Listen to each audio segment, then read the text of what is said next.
United States of America, known as Land of the Free, Home of the Brave, has come to symbolize freedom throughout the world.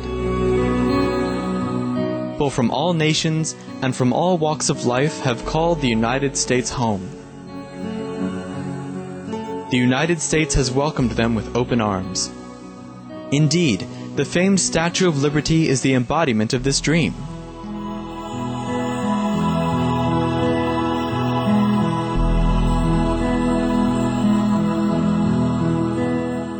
In New York's public education system alone, its student body represents 145 different countries. The United States has a deep affinity with Supreme Master Ching Hai. With her boundless love and compassion, Supreme Master Ching Hai has provided humanitarian assistance to many parts of the United States. In 1993, she sent relief teams to provide financial and material assistance to the victims of the 6 Midwestern states that were severely affected by heavy rain and flooding.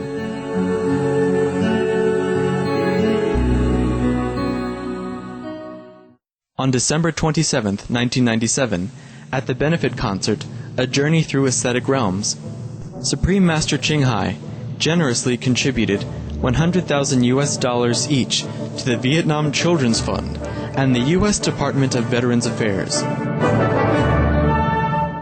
The following year, at another benefit concert, One World of Peace, through music, she once more contributed generously, with 2 charity organizations being the recipients of her love. St. Jude Children's Research Hospital received $150,000, and the Starlight Children's Foundation received a check for $100,000. Additionally, in the face of one of the worst human tragedies ever to occur on U.S. soil, on September 11, 2001, Supreme Master Ching Hai responded immediately, sending relief teams from around the country and all over the world to Ground Zero in New York City. Supreme Master Ching Hai's financial contributions amounted to over $300,000 to organizations aiding the victims. To this day, Supreme Master Ching Hai continues to extend her loving compassion to all parts of the U.S. From Virginia, Ohio, Kentucky, and Alabama, to California, Florida, Texas, Hawaii, and other states.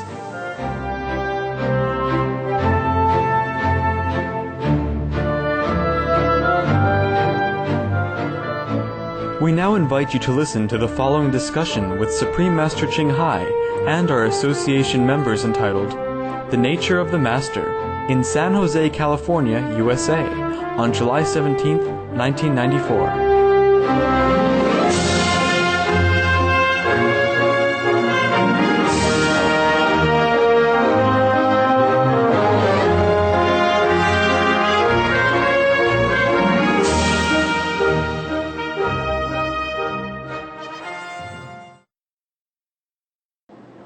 We should be just an independent person. Practice, cleanse ourselves as much as we can, and do whatever useful to ourselves and to this society. Anytime you lost your purity or pure thinking, that you're immediately in trouble. Every time you're not careful and just hang your rock next to the fire, it burns. You can't tell the fire to be careful. Because the nature of the fire is like that. Everything in the universe has a nature of its own. And it has to function the way God wants it to function. You've got to be careful all the time. Your attention must be always fixed on your clothes, your distance with the fire. Just like when you're around with the Master, you always keep your mind centered, pure. Never any doubt, never any negative thinking. Then you'll never have trouble. Everything in this world has the nature of its own. Some is charming, some is seducing, like the candy, the chocolate, the cakes, and some burn everything, like the fire, as long as you get near, right? Some like the Master, you can never understand him. You can never understand her. It's 1 minute like that, the other minute like this. And she does a lot of things, but we never see her do anything. Everything is so incomprehensible. The so-called master is like that. So we should just be careful. If we are around, keep our mind pure. But sometimes you cannot catch up with it, right? Yeah? You cannot catch up with your mind. Before you catch up with it, it's already thought about something. It's too late. And then the master already caught it. Already there. That's why most of the masters never stay around with disciples. Not too many. Or maybe his family members, if he or she happen to marry, have children, then they just stay around with the family members. But not to be too closely associated with the so-called students. You see, the Sakyamuni Buddha, he was very famous all over India. And he was a prince, and his acquaintance are a lot. And of course, many people would like to have, also to be acquainted with him, because he's from a royal lineage. Also, he was a master of great hate. But you see, it took only He took Ananda, only one person around him. And even then, sometimes he scolded the only one person. Because sometimes he went out begging. But he preferred that shop instead of the other shop. The richer shop, for example, or the poorer shop. Sometimes with his ego, he thinks too much. He thinks, oh, the rich people has already a lot of merit, so I don't go back in there. So I go to the poor family. So the poor people will have more merit in the future. They become rich and they become a Buddha, etc., etc. And the Buddha scolded him, said, you don't discriminate. You just follow the order. Whatever shop you pass by, you come in and ask for food. For example, like that. Or when he went shopping, he just deliberately went to the wrong house. He went to the house of the beauties, for example. And then he probably intentionally not being careful and got caught into the web of the beauties. Yeah, beauty salon, something like that. And then he made trouble for himself.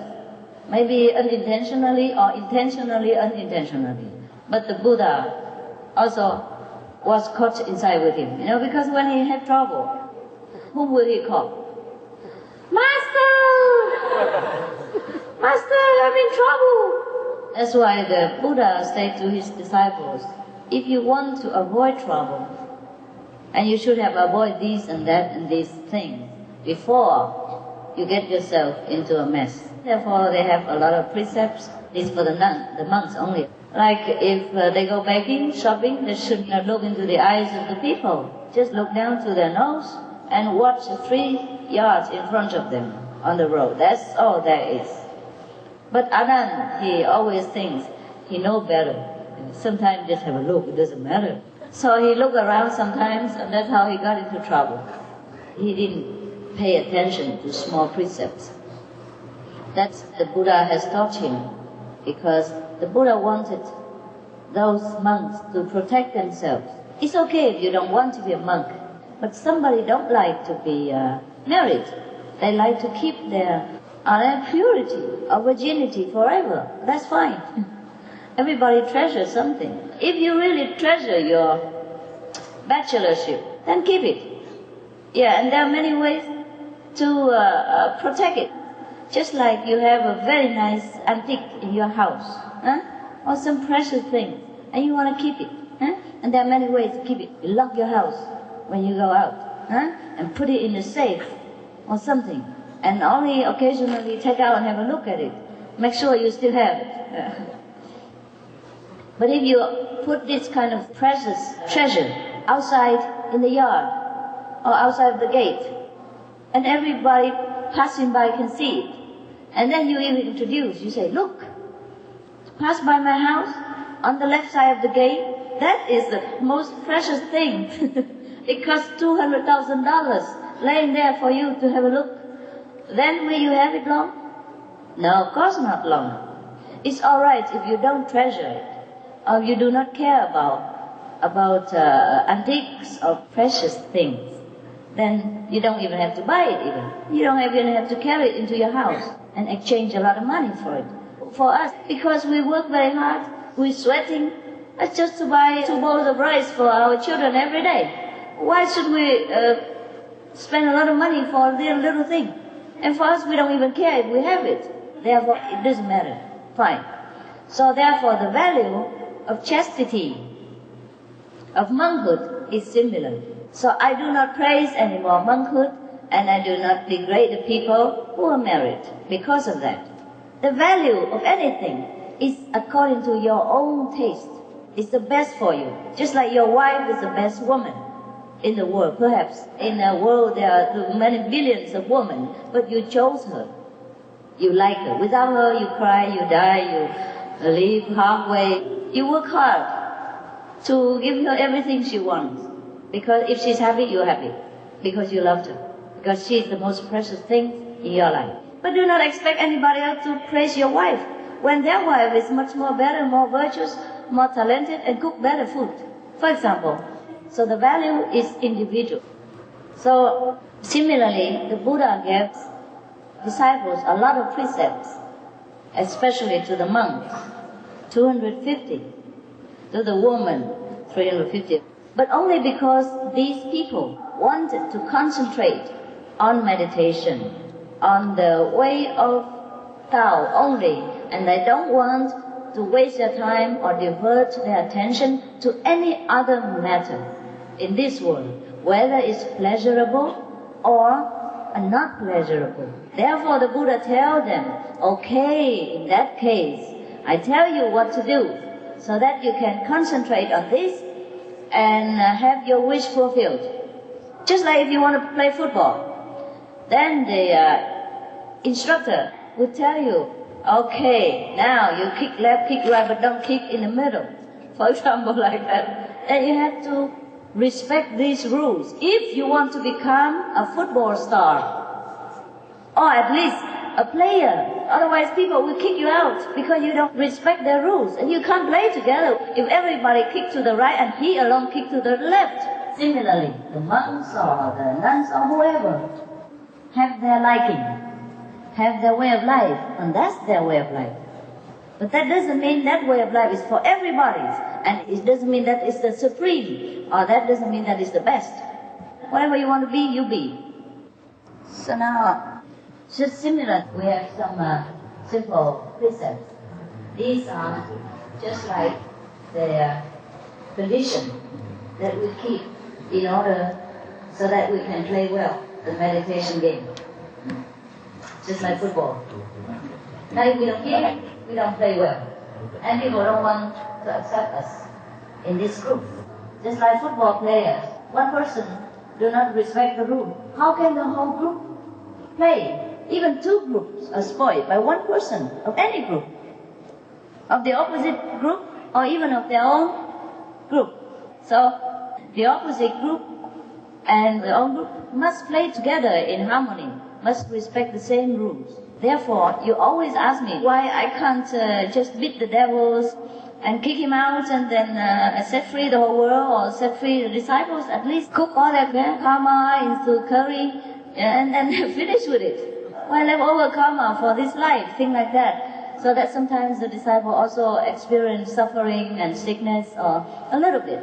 It's already much better than before because you're cleansing your house every day with meditation and vegetarian broomstick.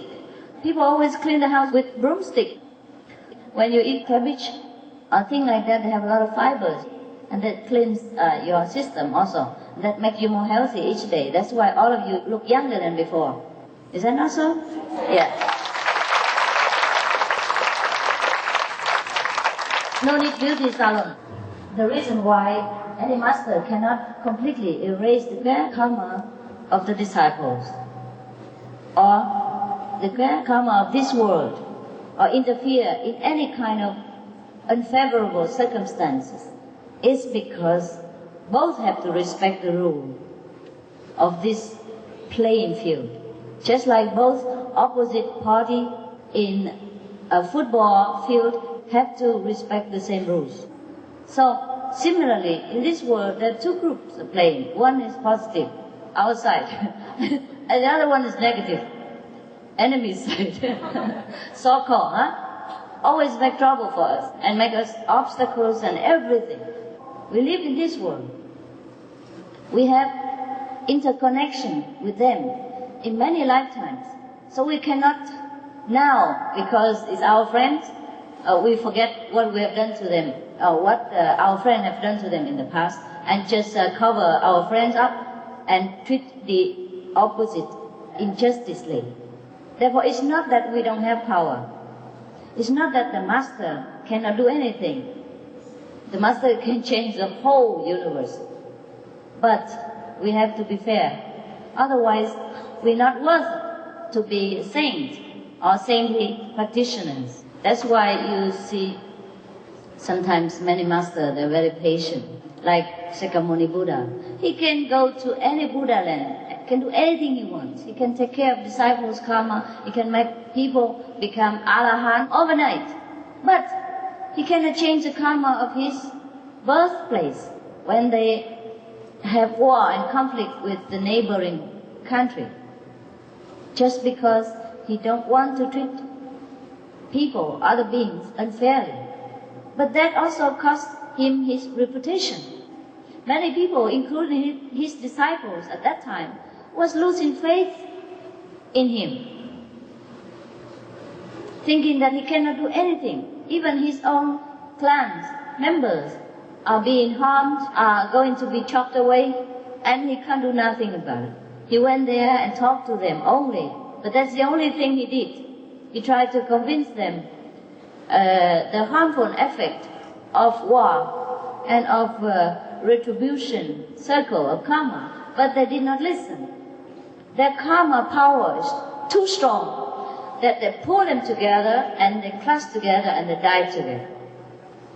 The Buddha could not intervene because he's a fair player. Similar to Jesus Christ, he has many magical powers, so he must have been able to save himself, but he did not. He let it be. A Milarepa of Tibet, he knew that he is going to die from this poison. So in fact he said to the woman, you first go and take the price of poisoning me from the person first, and then I drink it. Otherwise, if I drink it, I die, and he might not give you the money. So they all know before they die. Shakyamuni Buddha also know that he is going to die. He already said 3 months after, I will go to Great Nirvana, leave the world. Ananda was probably thinking too much of something else, or he was hungry thinking of chapati. And he couldn't hear what the Buddha said at that time. So the Buddha said 3 times, hinting 3 times. Ananda did not ask the Buddha to remain in this world. And then Ananda woke up from his chapati dream, and he was crying, oh please don't go. But it's too late. When the Buddha asked 3 times, and you don't answer, that's fixed. Maya, the king of illusion, always stay around Buddha. And when Ananda did not answer, the king of illusion said, see, nobody wants you. So you have to go. So the Buddha said, all right. So he knows it, but he still go. He could have waited for another time when Ananda is fully eaten and well meditated and clear mind, and then he would ask this question, and Ananda probably know what to say. Say, oh please, Master, you don't go. But he chose the wrong time, perhaps because he should have gone anyhow. Just like Milarepa, just like Jesus Christ, he knows before he went. He said, this is the last time, you see me. After tomorrow or in a while, you will not see me anymore. And he even tells his disciple, the one who dipped the bread in the sauce, such and such, are the one who will sell me. So these so-called masters of the world, they know everything. They know what they're doing, but sometimes they play along with whatever it is. Because this world has already come into being. You cannot annihilate it. Because many people want to stay. The whole population of this world cling to this planet and don't want to let go. So even the Buddha will not destroy it. Even God will not destroy it, if the karma is not so heavy. if it's still balanced, then the planet still exists. But if the planet exists, there is give and take of the karma, and it will never finish. Today they kill him, and the other day his children will kill them, and then their children will kill his children, and so on, so on, so on, until this group of people wake up by themselves and realizing the uselessness of this forever unending evil circle. So they stop revenging and they stay still, and then everything will become different. For example, any president, if he wants to join a football team, even if he's the president and he's respected the whole world, can he join in without going in any room of the football team? Can he kick around anything he wants? No. They will refuse him. Similarly, this world is a play field of the sentient beings, of this planet, and of this kind of level of consciousness. I say this world is the play field of the planet dwellers, like human beings, animals, or ghosts, the goblins, those who stay around the planet invisible. So even if God wanted to come here and persuade some of his children to come home, or trying to find those who want to come home with him, he has to respect the rules. Thank you for joining us on today's episode of Between Master and Disciples. Up next on Supreme Master Television is Healthy Living, right after Noteworthy News. May your days be beautiful and joyous.